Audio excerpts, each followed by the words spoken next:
E aí, eu sou o Fita e certamente há 5 anos atrás, quando eu era um pequeno e catarrento moleque, eu não fazia ideia do potencial e grandiosidade da espetacular obra de arte que minha avó tinha acabado de me presentear. Era um Switch. Depois de ignorar Zelda por um tempo e finalmente terminar de jogar Mario Odyssey, que inclusive é um jogo muito bom também, eu resolvi testar mais uma vez, Zelda Breath of the Wild. Na minha percepção, aquela foi uma descoberta que era o jogo perfeito. Eu podia jogar em casa, na minha TV, assim que eu chegasse da escola. Quando eu cansar de ficar sentado, eu deito na minha cama, no quintal, em qualquer lugar. Porque essa é a magia de um videogame portátil. Nem se as minhas mãos começassem a doer, eu não precisava parar de jogar, porque o controle se separa, ele se reagrupa de formas diferentes, então é muito prático. Não interessava se os meus pais foram viajar por semanas e eu não posso ficar sozinho em casa. Eu obviamente eu senti falta deles, mas eu simplesmente levo meu pedacinho do paraíso comigo pra casa da minha avó e posso ser um garotinho mimado com videogame de última geração em mãos. E essas memórias não têm preço. Diferente do Switch, que tá bem caro até hoje. Desde que eu comecei a tentar jogar RPGs como The Elder Scrolls há tantos anos atrás, esse foi o primeiro jogo de mundo aberto que me cativou de verdade, me dando a liberdade pra explorar o que eu quiser, da forma que eu quisesse. Em Zelda eu poderia buscar minérios, destruir acampamentos de inimigos, resolver pequenos problemas de um vilarejo, buscar por armas incríveis que estão dentro de um palácio, derrotar as bestas divinas, que são basicamente os chefes dos jogos, e entender a cultura e campeões dos povos presentes no jogo. Mais do que isso, porque esse jogo na verdade vai muito além, e como foi um dos meus primeiros contatos com a franquia, foi muito bom. Eu pude entender ali mais ou menos como que era a atual predominância feminina da tribo Gerudo, e a sua rainha urbosa com aqueles seus dons elétricos, ou então a gentileza, compaixão e plenitude do povo Zora, e a campeã mais fofinha de todas, que é a Mipha, que é basicamente uma espécie de peixe humanoide, eles são bem simpáticos. Ou então, quem sabe, a audácia e brutalidade dos Goron, seres duros como pedras, mas que são um poço de bondade no fim das contas. E por último, absorver a elegância e magnitude do povo de Rivali, o pássaro mais egocêntrico e querido por mim. Aliás, é o meu campeão favorito. Esse babaca com certeza mora no meu coração.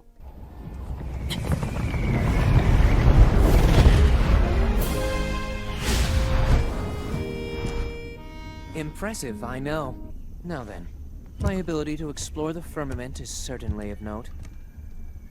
But pardon me for being so blunt, let's not forget the fact that I am the most skilled archer of all the Rito.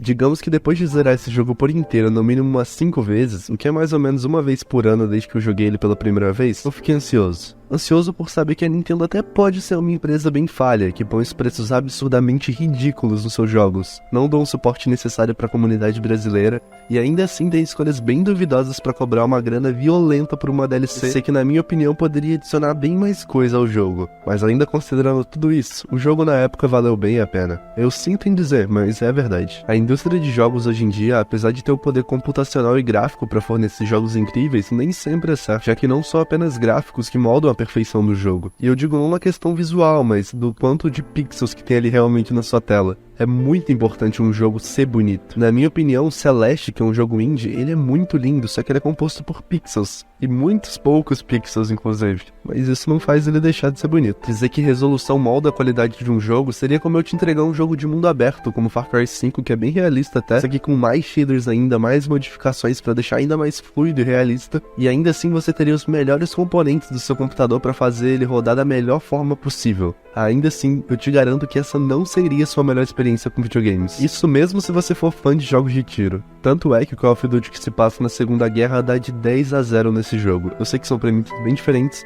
mas os dois são de tiro. Então tá aí. O lance é que Zelda Breath of the Wild e o novo Tears of a Kingdom não entregam gráficos. Mas sim, tem inovações criativas, liberando a imaginação do jogador e da própria empresa mais uma vez. Foi assim que eles fizeram com Mario Maker 1 e 2, com o 3DS, que foi um antigo portátil da Nintendo no qual você podia desenhar em uma das suas telas. Foi assim com invenções ousadas, como aqueles consoles bizonhos que a Nintendo já teve a audácia de lançar, inclusive o próprio Wii U. Mas a questão é que eles sempre foram corajosos para arriscar, a empresa no caso. Mesmo que no momento as maiores disputas entre os consoles poderosos sejam entre comprar um Xbox ou PlayStation 5, a possibilidade de que por mais ou menos o mesmo valor você pode ter um portátil não tão forte graficamente, mas incrível, é sim bem atrativo, pelo menos pra mim. E olha que eu nem saio tanto de casa pra fazer tanta questão de ter um portátil. Por mim, só os exclusivos já valem bastante a pena. Breath of the Wild foi revolucionário, de fato. É um jogo incrível mesmo se a gente desconsiderar que ele lançou há 6 anos atrás. Mas pra mim, esse é o motivo desse novo jogo, o Tears of a Kingdom, ser tão bom. É porque a base do jogo é a mesma do jogo anterior.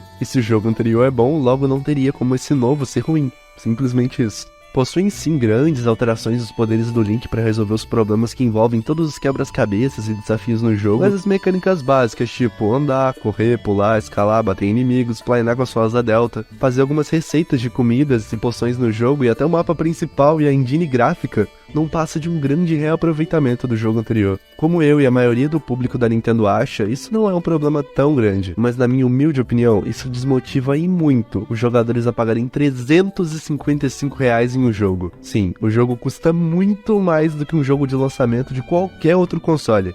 O normal seriam R$250, o que já é muito dinheiro para esse tipo de conteúdo. Não é por menos que a cada dia que passa, o serviço da Xbox Game Pass se torna mais e mais famoso. Você paga R$30 por mês, isso não é uma publi, tá? E você ganha acesso a um catálogo que fica rotacionando de tempos em tempos. E não são poucos jogos. E melhor ainda do que a quantidade é a qualidade dos jogos, que muitas vezes são expostos ali na Game Pass jogos de grandes empresas, que normalmente custariam esse valor abusivo de R$250. Além do mais, um dos meus jogos favoritos, que é Hollow Knight, sempre tá no meio desse catálogo. Dito tudo isso, esses foram os problemas principais do jogo pra mim, o que pesaram pra mim na experiência inicial, mas lembrando que eu não joguei muito. Então, bora continuar. Agora vamos falar do que realmente presta, e te provar que mesmo com esses vacilos da Nintendo e com esse valor salgadíssimo, o jogo consegue ser bem bom. Não é a obra de arte revolucionária que o primeiro foi, pra mim, mas é bem legal. Mais uma vez estamos em Hyrule. A calamidade do Ganon foi parada há algum tempo. Porém agora, no subsolo do castelo, Link e Zelda investigam uma estranha energia escura que está fluindo das cavernas e catacumbas embaixo do solo do castelo. Aparentemente uma tribo antiga chamada Zonai viviam no céu, mas de alguma forma seus vestígios de milhares de anos atrás foram parar nas profundezas de Hyrule. Até que é encontrado um corpo mumificado e selado por uma mão brilhante. O que tudo indica é de um Zonai nomeado Hauru. O corpo mumificado desperta e os ataca, assim contaminando o braço do Link partindo a Master Sword. A espada mais poderosa de todas que ajudou Link em todas as suas encarnações foi despedaçada em um mero ataque. E em seguida esse vilão amaldiçoa todas as armas humanas com o decaimento. Ao menos essa foi a minha interpretação da história. Uma força corruptiva que retira o poder destrutivo das armas, assim deixando não só as criaturas mais difíceis de serem detidas, mas também trazendo um tom mais sombrio e apocalíptico para todo o jogo. Meio Mad Max, porque toda hora você tem que ficar construindo, craftando as coisas. Bem sobrevivência. É tipo Minecraft Survival. Minha opinião sincera é que a premissa é sim bem interessante, dá importância para itens que não eram tudo isso antes, e apesar de eu preferir a premissa do primeiro jogo, a jogabilidade e modos de contornar o mesmo problema é o que compensa tudo isso. É o que faz valer a pena. Há alguns detalhes como o design das shrines antigas, a relação do Link e suas memórias com os champions de cada região, e a ausência dessa mecânica que até agora eu não me acostumei tão bem de ficar a todo momento montando e fusionando objetos em armas, isso para poder ter alguma chance contra as criaturas mais básicas do jogo. Não é que ele seja difícil, mas com certeza pro jogo fluir um pouquinho melhor seria interessante causar o máximo de dano possível ali com algumas armas. Isso em vez de quebrar umas duas espadas de ferro decaído na cabeça de um único Bokoblin Shiny, que é aqueles azulzinhos. Porém, por incrível que pareça, o mesmo fato que me deixa angustiado por não poder simplesmente pegar uma arma forte de um baú e sair descendo o cacete nos bichos, é o mesmo fator que me mostra que as minhas armas são poderosas por minha causa. Eu basicamente as construí, eu deixei elas fortes daquele jeito. E se essa era a ideia dos criadores, parabéns, eles conseguiram com muito êxito. Eu coletei os equipamentos necessários para formar uma fusão que agradasse a mim ao máximo, na medida do possível, já que a estética dessas armas por enquanto estão bem mais feinhas pra mim. Dá uma olhada nas do jogo anterior e nas do novo jogo.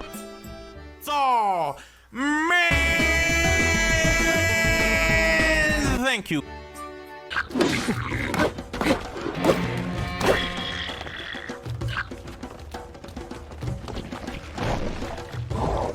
Então é basicamente o jogo anterior com muito mais coisa. Então convenhamos que é sempre bom ter uma variedade de armaduras, itens e combinações cada vez maiores. Nem que isso seja o equivalente a uma grande DLC, ao menos é uma boa extensão de tudo que a gente tinha antes. Com toda certeza agrega e muito. Eu sinto falta do Chica Slate com mecânicas mais diretas e certeiras, mas a subjetividade de poder colar e levitar qualquer objeto, retroceder a trajetória de objetos no tempo, fusionar armas e mergulhar entre plataformas sólidas é realmente incrível e muito criativo. Obrigado Nintendo por tudo isso. Eu espero que no futuro próximo eu passe a amar esse jogo ainda mais. E mais do que isso, espero que você também tenha gostado e amado desse vídeo. Muito obrigado por acompanhar até aqui e valeu. Tchau, tchau. Deixa o like e se inscreve no canal, isso me ajuda muito. E deixa um comentário também. Valeu, valeu.